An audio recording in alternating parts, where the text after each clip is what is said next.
원하건대 주께서 오네시보로의 집에 긍휼을 베푸시옵소서. 그가 나를 자주 격려해 주고 내가 사슬에 매인 것을 부끄러워하지 아니하고 로마에 있을 때에 나를 부지런히 찾아와 만났습니다. 원하건대 주께서 그로 하여금 그날에 주의 긍휼을 입게 하여 주옵소서. 또 그가 에베소에서 많이 봉사한 것을 내가 잘 아느니라. 아멘. 종종 우리가 이런 질문을 받을 때가 있습니다. 당신은 자신을 어떻게 생각하십니까? 이것은 자화상에 관한 질문이 아니겠습니까?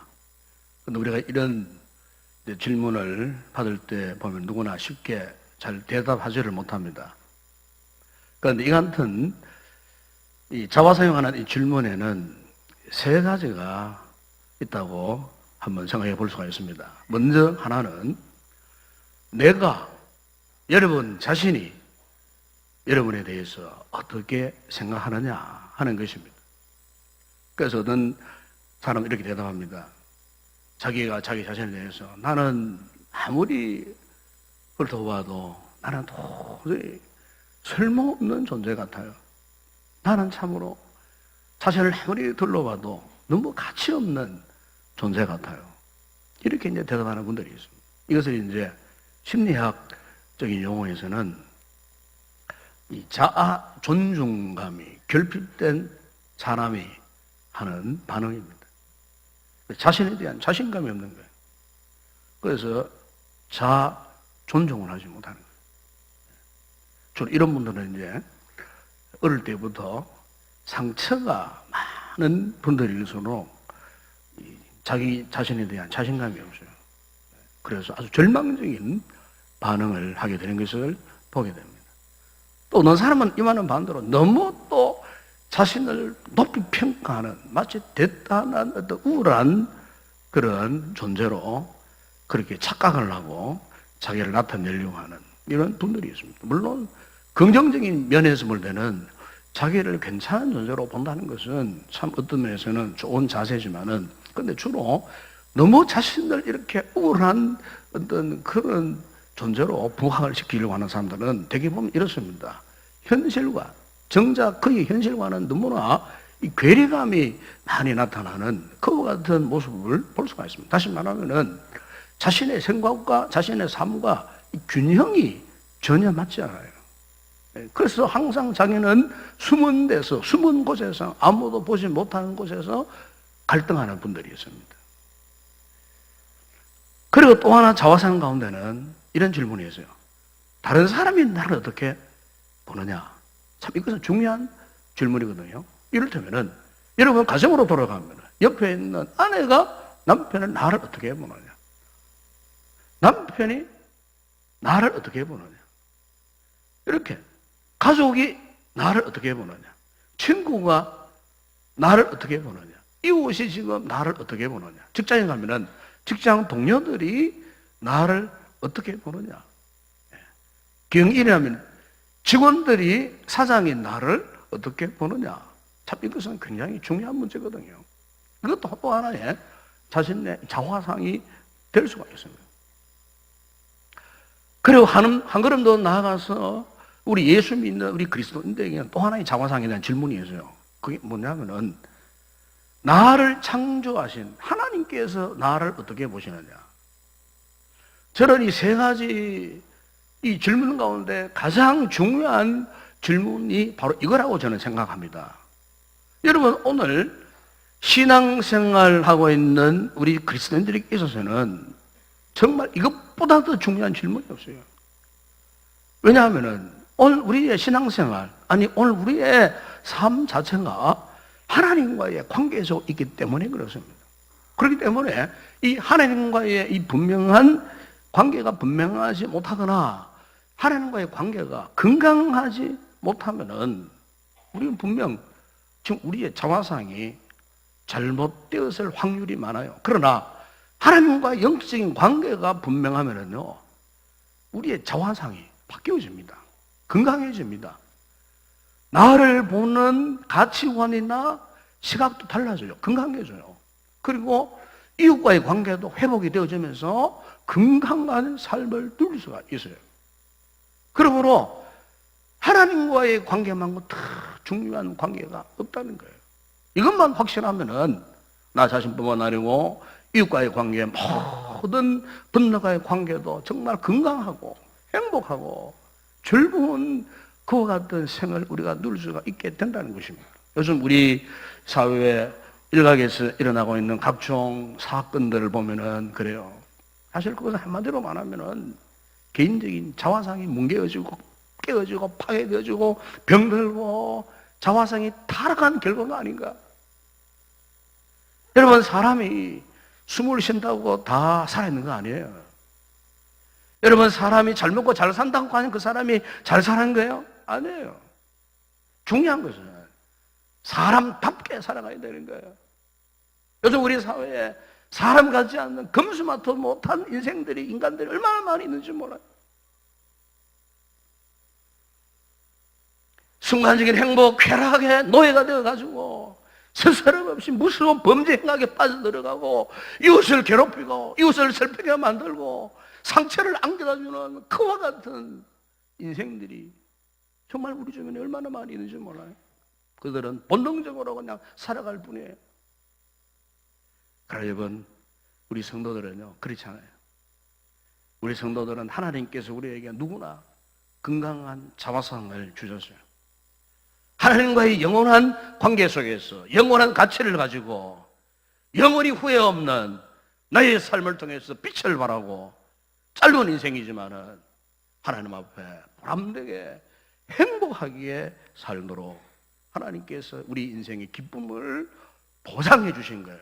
그렇기 때문에 우리 성도들은 누구를 만나든지 간에 긍정적인 영향력을 미쳐야 되는 겁니다. 나를 통해서 다른 사람에게 참으로 생의 활력을 불어넣어주고 희망을 불어넣어주고 용기를 주고 격려를 하고 추가라도 나를 통해서 이웃에게 은짜는 말이나 행동을 통해서 그 마음에 상처를 주거나 나를 통해서 이웃이 불행해지는 일이 없도록 우리는 참으로 조심해야 되는 것입니다. 나를 통해서 주변의 사람들이 즐거운 인생을 살 수 있도록, 나를 통해서 행복을 만들어갈 수 있도록 그런 삶을 살아가는 것, 이것이야말로 성경적인 믿음의 삶이에요. 이 신앙의 가치가 어디 있습니까, 여러분? 바로 신앙의 가치가 여기에 있는 줄로 믿습니다. 오늘 본문에 보시면은 바로 이 같은 성공적인 가치 있는 삶을 살았다는 사람을 사도 바울이 소개하고 있지 않습니까? 그가 누굽니까? 바로 오네시모로라는 사람입니다. 이 오네시모로는 당시 에베소 교회의 평신도였습니다. 그런데 오늘 본문에 보시면은 사도 바울이 평신도였던 이 오네시모로를 어쩌면 이렇게 칭찬을 하고 그를 위해서 짧은 본문이지만 2번씩이나 그를 위해서 기도한다고 할 정도로 참으로 사도 바울에게는 너무나도 이 사람을 생각할 때마다 행복하고 기분이 좋아지는 그런 사람이었어요. 어떤 사람이었길래 바울이 이토록 그를 이렇게 칭찬하고 있습니까? 오늘 보면 여러분 16절 17절에 보시면 이렇게 말씀합니다. 그가 나를 자주 격려해주고 내가 사슬에 매인 것을 부끄러워하지 아니하고 로마에 있을 때 나를 부지런히 찾아와 만났습니다. 그랬습니다. 여기 보시면은 오네시모로가 어떤 사람이었다고요? 자주 격려해주는 사람이었습니다. 영어 성경에 보니까 이 격려해줬다는 말, 리프레시,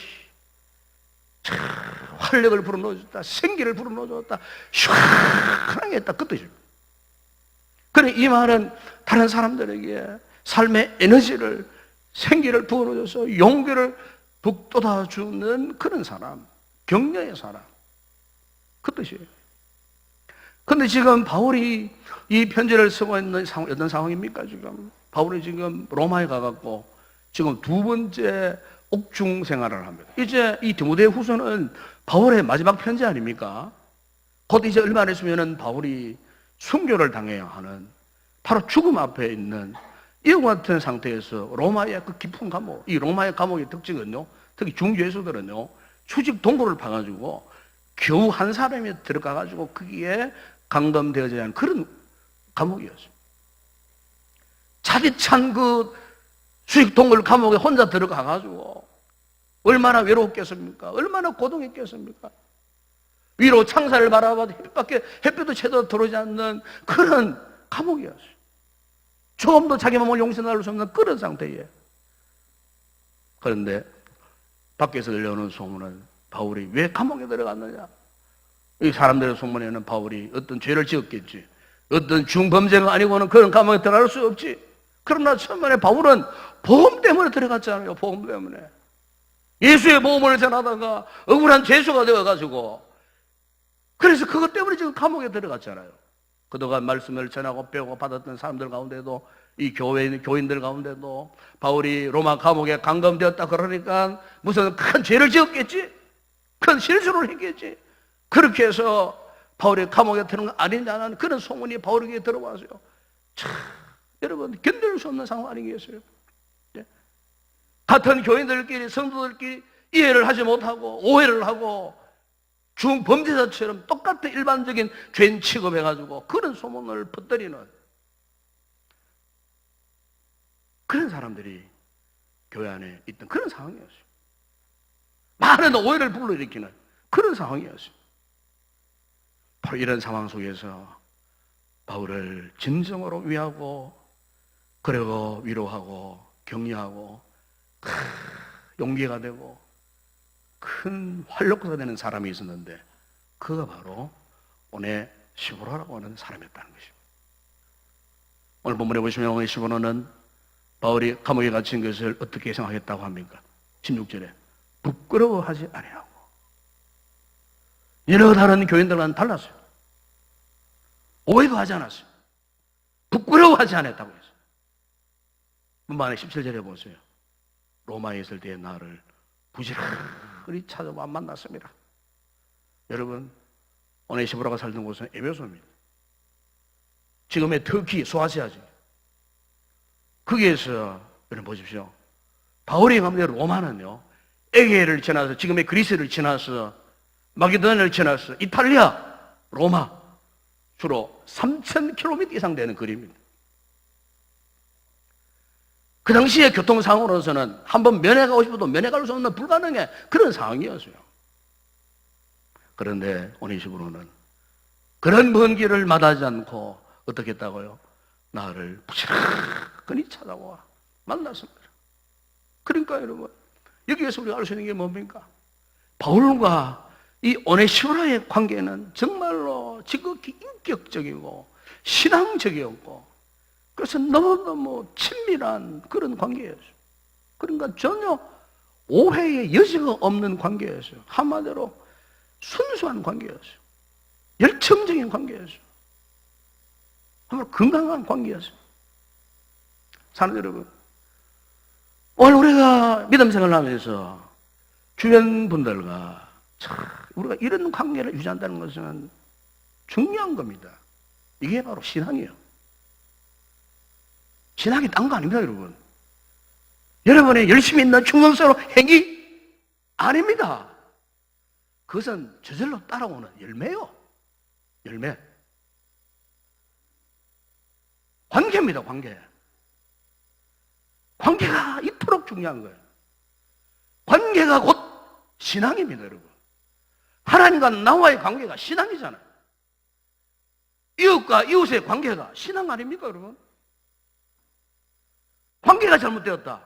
그러면은 좀 그 사람의 신앙은 잘못된 거예요. 잘못 믿는 거라 그 말이에요.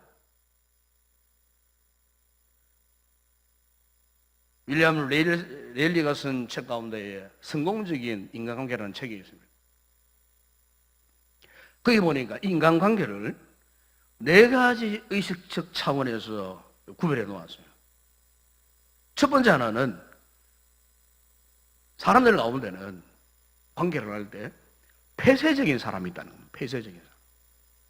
일단 그 사람 의심하고 보는 거예요. 믿지 않는 거예요. 그래서 마음을 꽉 닫은 상태에서 그 사람 만나는 거예요. 그럼 되게 이런 관계는 대화가 없습니다. 반응이 없는 거예요. 말을 해도 반응이 없는 거예요. 그리고 남의 말을 들으려고 하지도 않아요. 누가 뭐라고 하면 속으로 웃기네, 뭐 이런 식으로 치부해버리는 거예요. 완전히 마음을 닫아놓고 사는 사람이에요. 한번 여러분 가정에서, 여러분 가족끼리, 또 우리 한 교회를 섬기면서 공동체 안에서 이렇게 목사와 여러분들과, 아니 여러분들끼리 이런 관계를 갖고 산다. 참 우리는 그렇게 산다면은 불행한 존재들입니다. 하나님 앞에서. 신앙생활을 잘못하는 거예요. 폐쇄적인 상태에 빨리 벗어나야 돼요.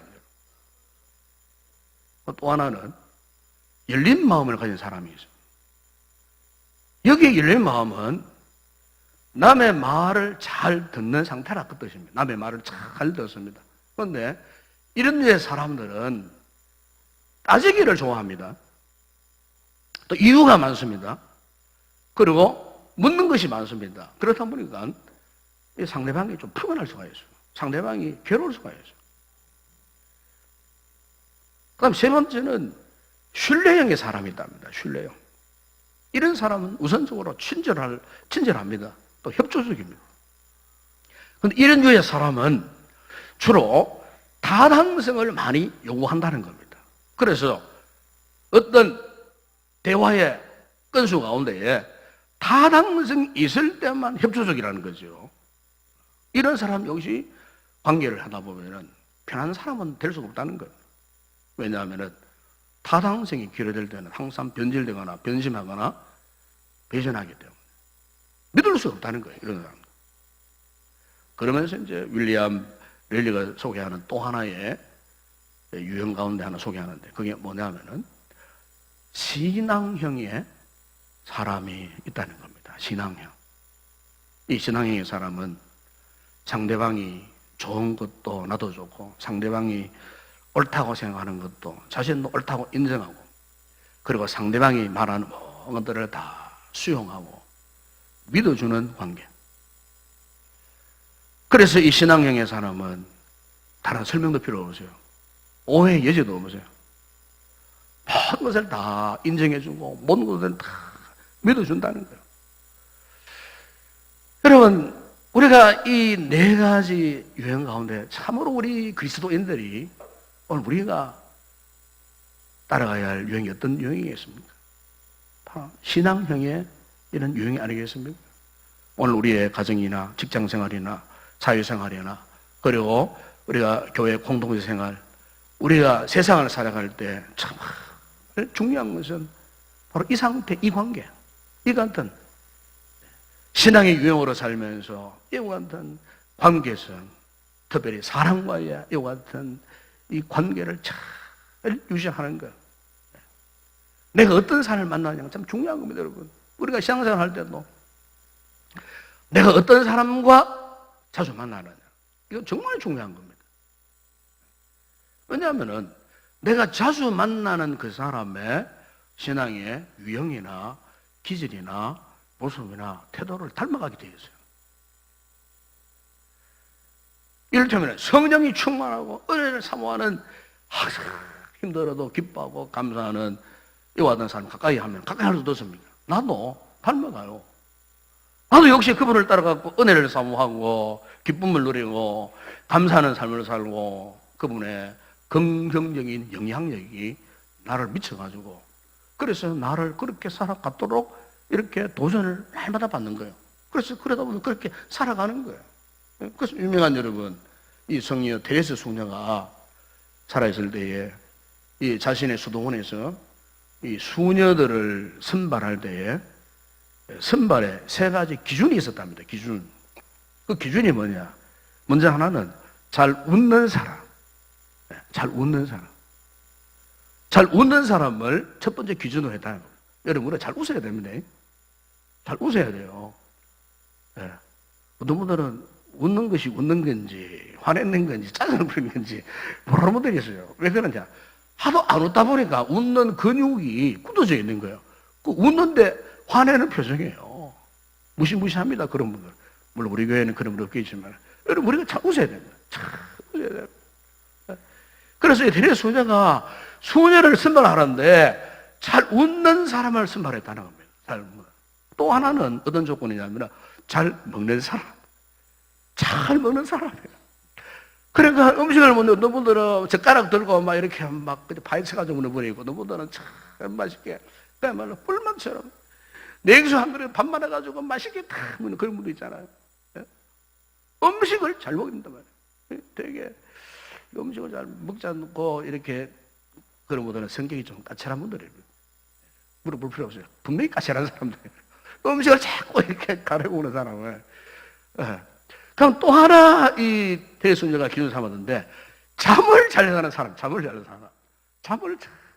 자는 사람. 여러분, 잠을 잘 자야 됩니다. 잠 안 자면은 막 신경이 곤두서가지고 막 짜증 부리고 신경질 부리고 그러잖아요. 되게 그래요. 그럼 한번 생각해 보세요.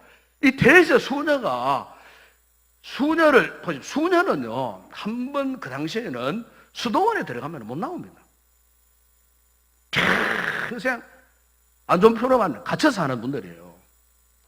그러니까 평생 하나님의 나를 위해서 헌신하겠다고 작정한 수녀들이 수도원에 들어가가지고 이렇게 근근 생활을 하면서 평생 독신으로 또 혼자 살지 않습니까? 평생 세상과 단절히 살아갈 때에 이 대수녀가 볼 때에 다른 거 보지 않았다는 거예요. 그 수도원 공동체 안에서의 수녀들이 모였을 때에 가장 중요한 것은 관계라, 관계가 좋아지려고 하면은 일단 성품이나 기질이 좋아진다 그 말입니다. 그래가지고 이 대수녀가 이 수녀들을 선발할 때에 잘 웃는 사람, 잘 먹는 사람, 잘 자는 사람, 되게 이런 분들이 어떻습니까? 성격이 좋아요. 안 그렇습니까? 이런 분들의 성격이 좋아요. 아마 그래 테레스는 나름대로 이런 기준을 가지고 이 수녀들을 선발해서 그들을 통하여서 수도원 안에 긍정적인 영향력을 끼칠 수 있도록, 좋은 영향력을 서로가 나눌 수 있도록 이런 기준으로 수녀들을 선발했다는 것입니다.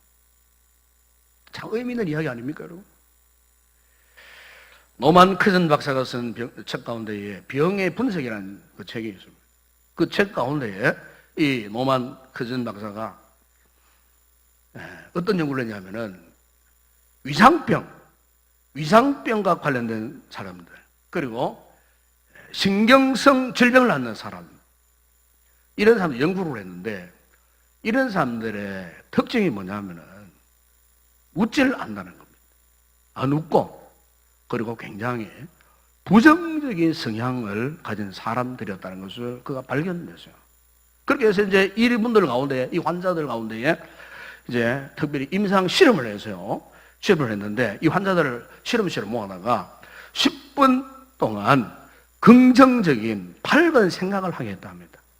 그리고 마음껏 웃을 수 있는 그런 프로그램을 만들어가지고 웃도록 했다 합니다. 그랬더니 어떤 현상이 벌어졌냐면은 2시간 동안, 조금 전만 하더라도 막 배에 통증이 오고 막 신경이 곤두서 있던 이분들이 약 2시간 이상 동안 통증을 느끼지 못한, 통증이 다 사라져버리고 마음에 말할 수 없는 기쁨, 행복감으로 넘쳐 나더라는 것입니다. 그들의 생각이 바뀌어지더라는 것입니다. 긍정적인 생각을 하고 기쁨의 삶으로 전환되어지는 이런 치료 효과가 나타나더라는 것입니다, 여러분.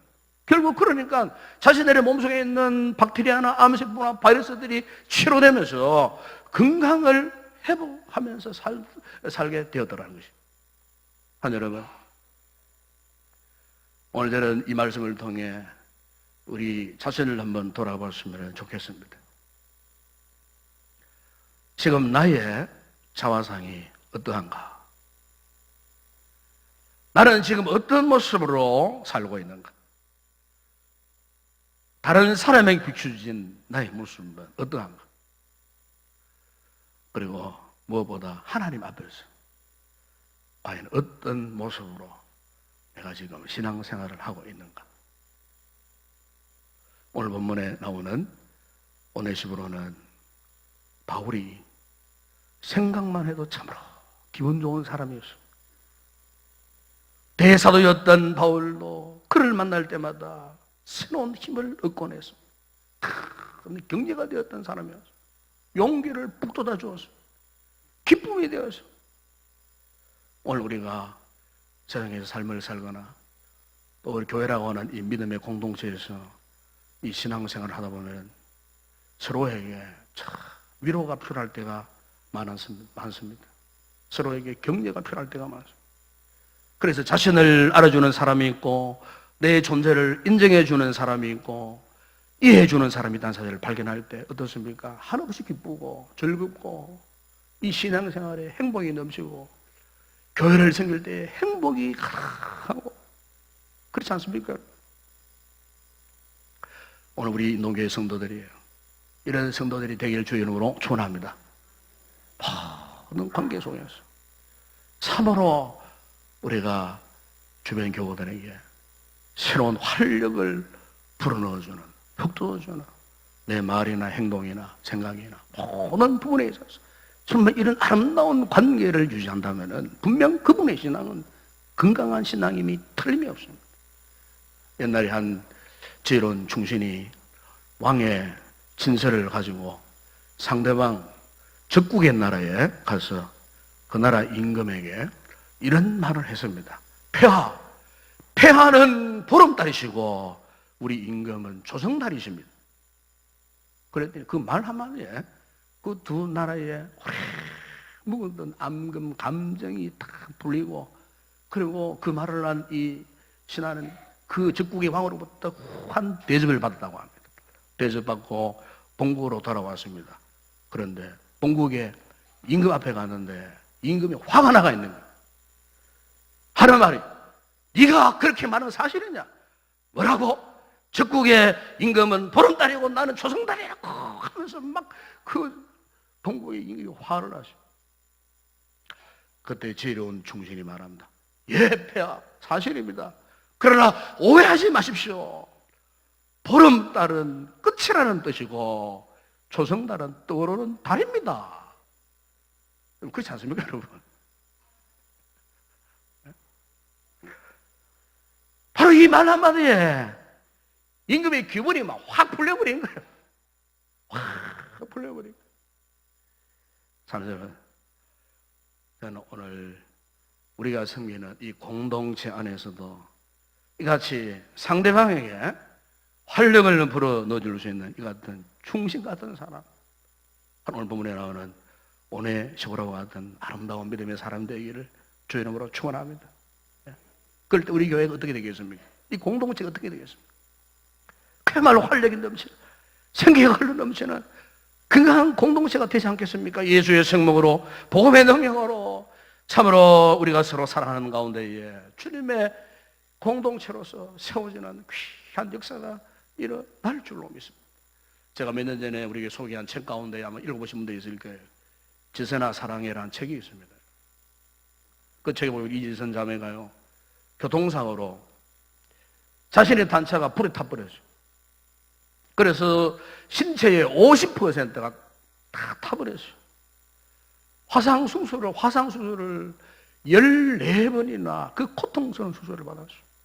그러니까 도저히 육체적으로 정신적으로 회생할, 생존할 불가능이 없는 그런 상태예요. 그런데 그런 와중에서도 그는 하나님을 더 의지했어요. 복음의 능력으로 그의 삶이 회복되어졌어요. 그리고 감사와 기쁨과 긍정적인 마음으로 지금 수많은 사람들에게 많은 도전을 주고, 특별히 절망 가운데 있는 사람들에게 용기를 주고 희망을 주고 믿음의 활력을 불어넣는 그와 같은 지금 사역을 하고 있는 자매예요. 이 자매에서는 책에 보니까 이런 글이 있었어요.